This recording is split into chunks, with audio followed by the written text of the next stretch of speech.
Hi guys, welcome to Yamu's world. ఇవాళ అయితే దిబ్బ రొట్టె అయితే చేయాలనుకుంటున్నాను, కొబ్బరి రొట్టు. సో దీనికైతే కొబ్బరి కూర అయితే ఉండాలి. అండ్ 2 గంటలు అయితే బియ్యం బియ్యాన్ని అయితే నానబెట్టుకొని బియ్యం పిండిలా చేసుకొని బెల్లంతో అయితే కలుపుకోవాలి.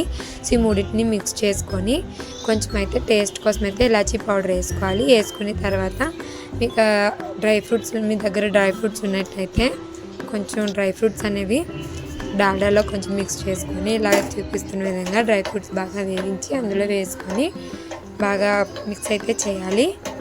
చేసిన తర్వాత ఆ మిక్సింగ్ అయితే బాగా బెల్లం ముక్కలు లేకుండా బాగా చేసుకున్న తర్వాత ఒక ప్యాన్లో అయితే ఆయిల్ వేసి ఆయిల్ బాగా హీట్ ఎక్కిన తర్వాత దోశలో అయితే వేసుకోవాలి.